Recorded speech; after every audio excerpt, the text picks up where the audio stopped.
Hello students, मैं अंकुर बबेले आप सभी का स्वागत करता हूं आपके अपने चैनल मैग्नेट ब्रेन्स हिंदी पर। मैग्नेट ब्रेन्स हिंदी एक ऐसा प्लेटफॉर्म है जो हिंदी माध्यम की कक्षा 6 से लेकर कक्षा 12वीं तक का संपूर्ण पाठ्यक्रम बिल्कुल निःशुल्क में उपलब्ध करा रहा है। मैग्नेट ब्रेन्स मतलब है फ्री एजुकेशन। यहां पर आपको किसी प्रकार का कोई पेमेंट करने की आवश्यकता नहीं होती। ना ही यहां पर ऐसा होता है कि 2 चैप्टर पढ़ा दिए फिर उसके बाद आपसे कोई सब्सक्रिप्शन खरीदने के लिए कहा जाए, किसी प्रकार का पेमेंट करने के लिए कहा जाए। तो यहां पर आपको सभी वीडियोस मिलते हैं बिल्कुल निःशुल्क, वो भी क्वालिटी कंटेंट और क्वालिटी टीचर्स के साथ। चलिए स्टार्ट करते हैं कि हमारा ये वीडियो क्या होगा। हम इस वीडियो के माध्यम से जो हमने चैप्टर भी कंप्लीट किया है, जो पढ़ लिया है हमने पूरा फ्रांसीसी क्रांति कक्षा 9वीं के इतिहास का पहला चैप्टर जो था, उसका हम सारांश इसमें देखने वाले हैं कि समराइज्ड होने वाला है। आपकी बुक के अंदर भी एक टॉपिक दिया गया सारांश के नाम से, तो वही सारांश हम इसमें देखने वाले हैं कि क्या सारांश इसमें रहने वाला है। सारांश का मतलब क्या है, मोटी मोटी बातें क्या है, हमने चैप्टर से क्या सीखा, या हमें जो कीवर्ड थोड़े से याद रहे वो क्या होने चाहिए। अब क्या आपको फ्रांसीसी क्रांति के दौरान याद रहता है? आपको नेपोलियन याद होंगे, है ना, नेपोलियन बोनापार्ट आपको याद होंगे। आपने देखा होगा कि कैसे आप राजतंत्र को खत्म करके लोकतंत्र बना था, मतलब गणतंत्र बना था, और गणतंत्र में फिर नेपोलियन सत्ता पर आते हैं, नेपोलियन फिर से राजतंत्र बनाते हैं। लेकिन कुछ महान क्रांतिकारी कदम भी नेपोलियन के द्वारा उठाए गए थे, लेकिन साथ ही साथ उनने लोकतंत्र का नाश भी कर दिया था, ध्वंस भी कर दिया था। फिर नेपोलियन का दौर हमने देखा था, 1815 में नेपोलियन का अंत हो जाता है वाटरलू की लड़ाई के बाद। फिर उसके बाद हमने फिर कई सारी लड़ाइयाँ देखी हुई थी, हमने सारी बातें करी थी कि भाई कैसे कैसे आगे की तरफ बढ़ते गए, है ना। तो ये सारी बातें हमने इसके अंतर्गत देखी हुई थी। तो हम वही थोड़ा सा रिव्यू करने की कोशिश करेंगे, थोड़ी सा हम जानने की कोशिश करेंगे कि इसमें हमने क्या क्या पढ़ा था। आपने देखा होगा कि 1804 में नेपोलियन बोनापार्ट ने खुद को फ्रांस का सम्राट घोषित कर दिया था, है ना। घोषित क्या कर दिया था, उसको गद्दी मिल जाती है। पहले वो सेना में भर्ती हुआ सैनिक के रूप में, फिर वो बढ़ते बढ़ते कहां तक चला गया, बढ़ते बढ़ते वो सेनापति बन गया, फिर राजा बन जाता है, सम्राट बन जाता है। 1804 में वो सम्राट की गद्दी पर बैठ जाता है, सम्राट हो जाता है।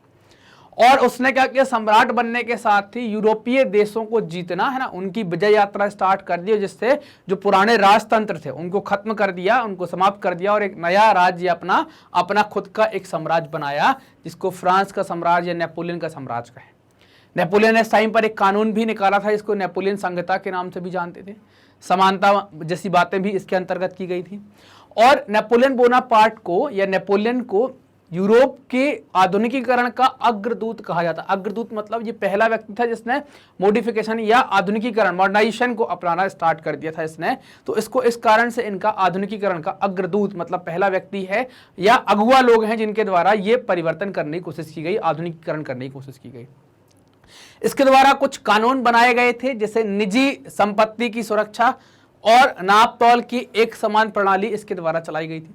आपकी प्राइवेट प्रॉपर्टी है उसकी सुरक्षा, क्योंकि पहले राजाओं के टाइम पर ये सब व्यवस्था थी नहीं, तो इसके द्वारा ये किया गया।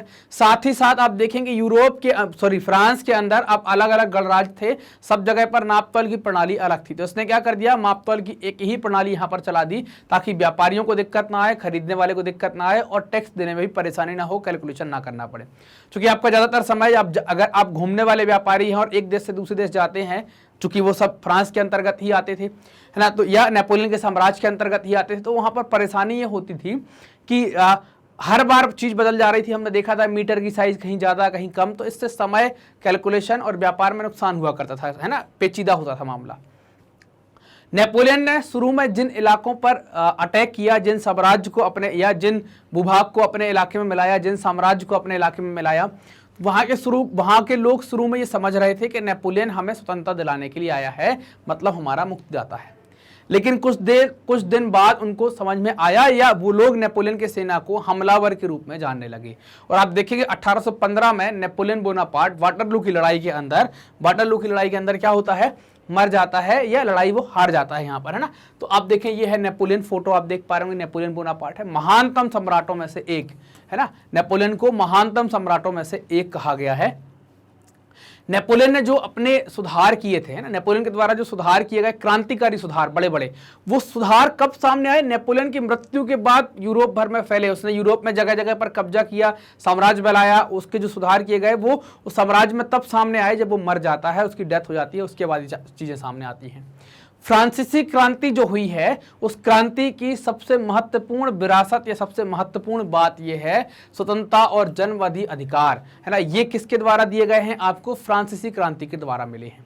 इन सब अधिकारों से होता क्या है, जैसे ही ये चीजें फैल जाती हैं तो यूरोप की पुरानी जो सामंतवादी व्यवस्था है उसका नाश हो जाता है और जगह जगह के लोग संप्रभु राष्ट्र, मतलब अपने एक स्वाभिमानी राष्ट्र, एक अपने एक देश की कल्पना करने लगते हैं। संघर्ष के द्वारा उस देश की स्थापना की चाह रखना उनके द्वारा स्टार्ट कर दिया जाता है कि भाई हमें अपना एक देश बनाना है। वो देश बनाने के पीछे छोटे छोटे संघर्ष करना वो स्टार्ट कर देते हैं।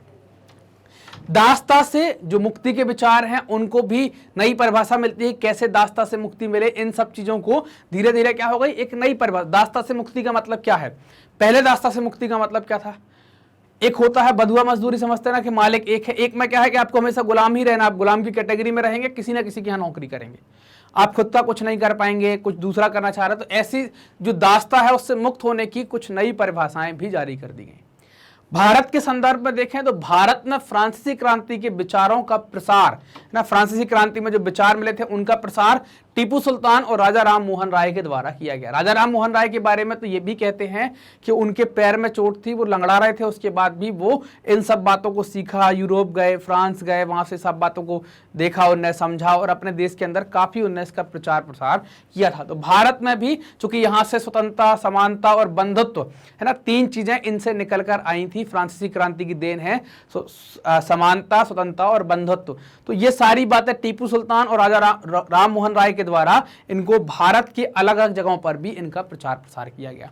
तो ये समरी के अंदर हमने थोड़ी सी बातें जानी कि नेपोलियन बोनापार्ट का बनना, मिटना, दासता का मुक्त होना और भारत में इनके फ्रांसीसी क्रांति के विचारों का फैलना, जिसमें टीपू सुल्तान और राजा राम मोहन राय के द्वारा इनके विचारों को फैलाया गया। ये सारांश हमने यहां पर कर लिया है कंप्लीट। तो ये चैप्टर हो जाता है हमारा कंप्लीट। अब magnetbrains.com एक वेबसाइट बनाई गई है और मैग्नेट ब्रेन्स का एक ऐप भी बनाया गया है जिसे आप प्ले स्टोर से जाकर डाउनलोड कर सकते हैं। वेबसाइट का उपयोग कैसे करेंगे? तो आप गूगल पर टाइप करेंगे magnetbrains.com और जैसे ही डाउनलोड करेंगे तो आपको magnetbrains.com की आपको लिंक आ जाएगी, आप उस पर क्लिक करेंगे और हमारी वेबसाइट में आप इंटर हो जाएंगे।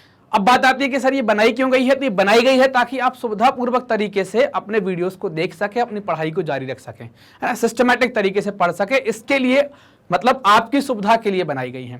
तो जैसे ही आप हमारी वेबसाइट पर एंटर किए, आपने तुरंत क्या किया, सेलेक्ट करना है कि आप कौन से मीडियम में है। मतलब आपको मीडियम सेलेक्ट करना है, CBSE English medium, Hindi medium, spoken, UP board, जो भी है वो आप सेलेक्ट करेंगे।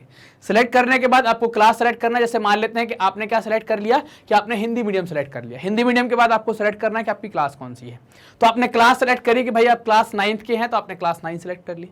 9 सेलेक्ट कर ली। जैसे ही सेलेक्ट करेंगे तो आपके सामने सारे टीचर आ जाएंगे कि भाई कौन कौन से सब्जेक्ट आपके सामने अवेलेबल है, आपको कौन सा सब्जेक्ट पढ़ना है। आप गए कि भाई आपको क्या पढ़ना है, मान लेते हैं कि आपको सामाजिक विज्ञान पढ़ना है। तो जैसे ही सामाजिक विज्ञान पर जाएंगे तो यहाँ पर वॉच नाउ पर जैसे क्लिक करेंगे, वॉच नाउ पर क्लिक करेंगे तो आपके सामने एक ऐसी प्लेलिस्ट टाइप की खुल जाएगी जिसमें क्या होगा, आपको चैप्टर वाइज, टॉपिक वाइज, सब टॉपिक वाइज सारे वीडियोज यहाँ पर देखने को मिल जाएंगे और ये वीडियो आप आसानी से देख पाएंगे। इसी के लिए वेबसाइट बनाई गई है। तो आप अपनी पढ़ाई आराम से और बहुत सुगमता से, बहुत आराम पूर्वक बिल्कुल आगे बढ़ाते जाएं, पढ़ते जाएं, बढ़ते जाएं।